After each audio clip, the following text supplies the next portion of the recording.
any indication whatsoever. I think they're going to do quite well with that. And, of course, there's just absolutely a bunch of nobodies in the film. Like, no, I've heard of none of these people. Nope, not a single one. But, of course, they're going to be the next teen heartthrobs, aren't they? All those teen kids that get killed. I don't know. Maybe I'm being too hard on this, but I'm tying this whole show in, if nobody's noticed. Yes, I'm tying it into our lives today in 2015 and how unnerving and scary, literally scary it is to walk around Times Square any day of the week. Pick one, don't care. Everybody's got their faces in their cell phones. Yeah. They've had to make it law all across the country not to have your face in your cell phone when you're driving a car. Think about that for a minute. Just think about that for a minute. Why? I don't know. When I was a kid, here's a good example. When I was a kid, we ran around and played guns all day. We played cowboys and Indians, not cowboys and Native Americans. No. We ran around with guns that looked like guns because there was no problem with that then. They didn't have to be neon orange and green with yellow polka dots. And we ran around and we shot each other all day and we died. And then, of course, dinner time came and we all got up and went home and ate. There's nothing wrong with that. We didn't have our faces in computer screens all day. We were out doing things. America is a country that fights obesity, is it not? There's a question. Yeah, maybe a bigger question. Maybe Unfriended is actually opened the door to enlightenment. Well, stranger things could happen, right? It all depends on what we do with the information, isn't it? I ran around and I shot a bunch of Indians, or I was an Indian and I ran around and shot a bunch of cowboys or whatever. Did I grow up and go do mass school shootings? No. Did I grow up and just take my guns to the mall and kill a bunch of people at a mall? Not that I remember. See how I said I didn't do it there? I just couldn't remember? Yeah. That's a legal defense here. But no, seriously. But when has all this stuff started? When did we have our first mass school shooting? What was that, 1996? Okay. All right. Computers were, definitely in the age by then. Yeah.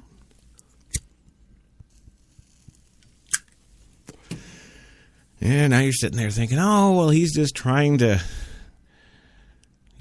label computers as being a bad thing. Well, no, absolutely not.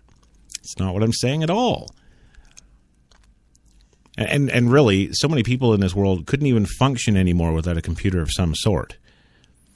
These kids in school, go to your math test and take your calculator with you. What? It's no wonder that our kids in America get out of school and can't do anything. When I went to school, we actually had to sit down in math, learn the subject, learn all the stuff we were supposed to learn in that particular school year, be tested on it at the end of the school year, and either pass or fail. If you failed, you had to go back and do it again. Summer school was an option, but if you couldn't make up the grade in summer school, they would send you back to grade 4 or wherever the hell you were. That's the way it was. Now, granted, that's in Canada. Fair enough. Okay, but, that's what puts Canada third in the world in education and the United States 52nd. You see what I'm saying there? These kids today, my own daughter, she's got, what do you call them? The annual student assessments there, the SATs or something. I don't know. But she's got those big tests right now. And she went to the math one, what was it, yesterday? Went to the math one and took her calculator with her. Yeah. Take the calculator. Yes. Yeah, just punch those numbers in and hit the equals sign. That's your friend. There's no thought power there. There's no brain process. There's no, what is 16 times 24? No. You just punch in the number, hit equals. Done. What the hell is that? That's not teaching them anything. Well, I guess except how to use a calculator. But what then? And then, of course, they're doing trigonometry and geometry and all these advanced mathematical thingies, statisticians, and they're doing all these things in high school, and they think they're so damn smart. I'm telling you, man, you take that box away from them, they're mindless doofuses. The other thing that I think I really wanted to bring up here tonight about Unfriended and about really our society as a whole in 2015, not only that this movie would appeal to the masses, but it actually makes me stop and look at the masses again and ask the question, geez, this movie to me seems pretty sad, but wait a minute. This is pretty close to reality. Well, except for the slasher going around killing everybody part. But, well, that's kind of reality too, but in a different sense. But really what I'm looking at is I'm looking at what society has actually become. Less, of course, the mass murderer, right? Everybody's in their cell phones. Everybody's in their laptops, their desktops, their tablets, their Kindle Fire, Nobody's getting exercise anymore. Nobody's out there playing guns. Oh, it's illegal. Cops will come and shoot you. Can't do that anymore. Well, what changed? How come cops come and shoot you now with your orange and green polka dot gun if you're out there playing guns? How come cops come and shoot you now for doing that when it was okay 35 years ago with guns that look like real guns? They were all black and stuff. Well, that's because kids were just kids. That's what they did. They were out all day, running around, riding around on bikes, chasing each other, playing football, going out and doing all these things. You look at them now. Look at them now. It's very seldom I go by any school anywhere around New York and I'm seeing any sports being played.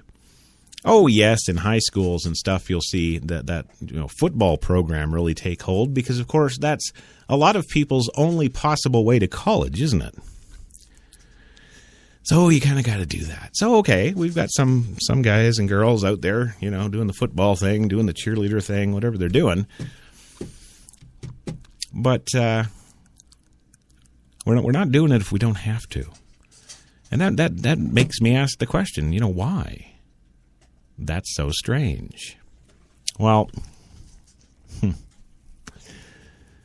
looking at Unfriended, looking at the trailer even, I don't know if you guys got a chance to see that at the commercial break, but looking at the trailer, I'm just ignoring the technical aspects that they actually shot the whole thing, based on one computer screen angle. I'm ignoring that. Whatever. That's kind of innovative, kind of cool.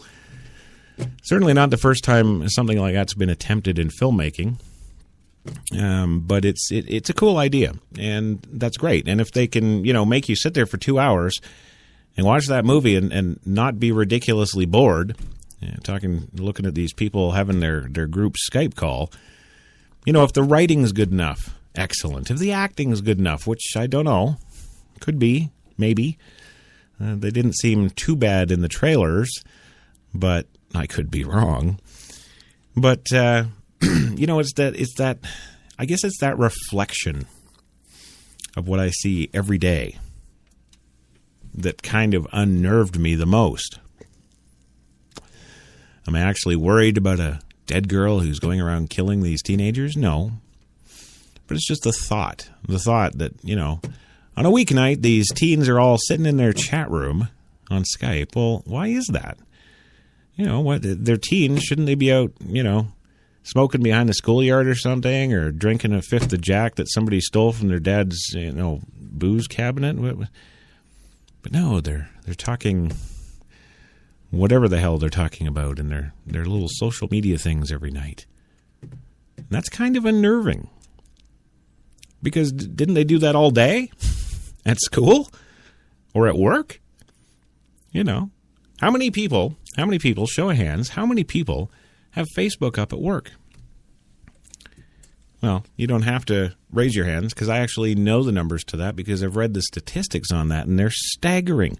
Companies have had to spend millions of dollars to try and stop access through their local networks at companies, at places of business, rent-a-car places, airports, everywhere you go.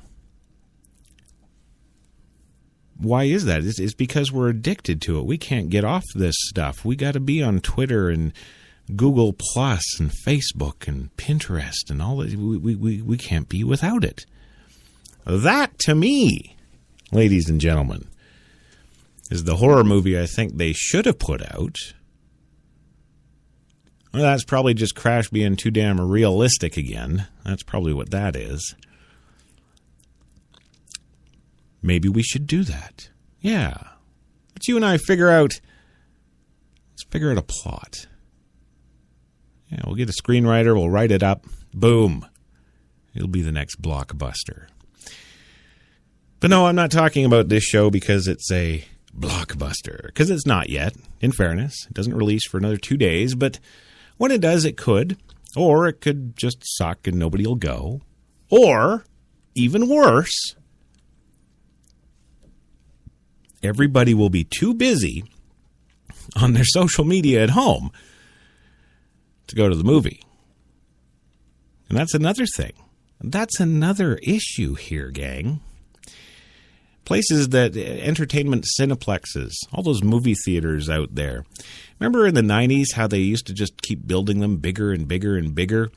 I went to the West Edmonton Mall once back in 2007, and I was just amazed. Oh my God, look at all the theaters in this place. There's like 60 theaters in this place. Wow. Well, did you know that the theater industry now has had huge cutbacks across the board all over North America? Did you know that they're closing theaters left, right, and center? Did you know that they're closing cinema multiplexes?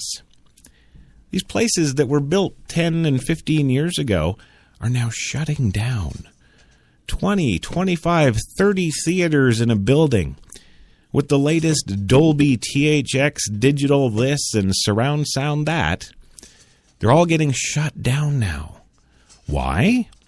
Because ticket sales are down so much because people are resorting to Netflix and they're resorting to other things online that are more easily integrated with their social media.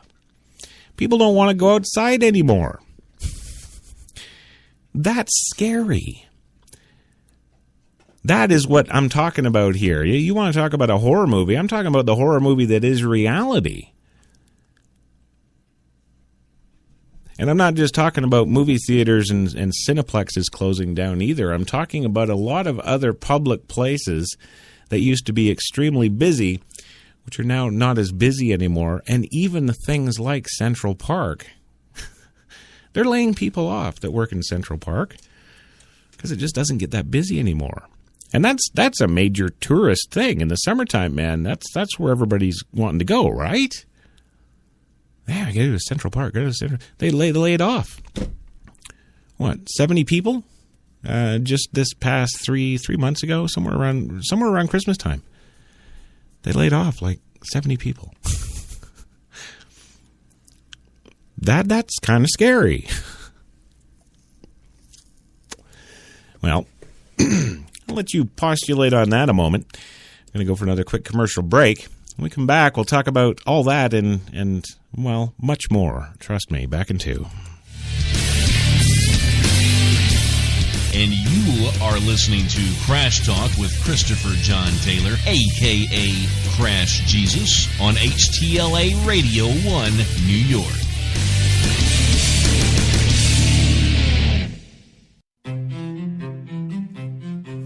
What if there was a coffee that was sourced from some of the world's most renowned growing regions, abundant with rich, fertile soil?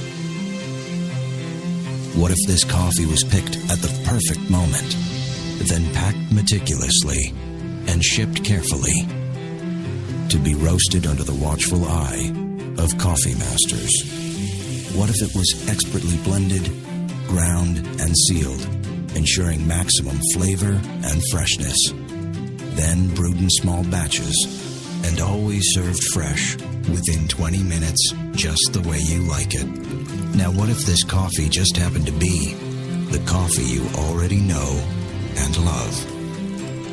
Tim Hortons. Always fresh, always great tasting coffee. Man, I've been to a lot of places over these past 50 years.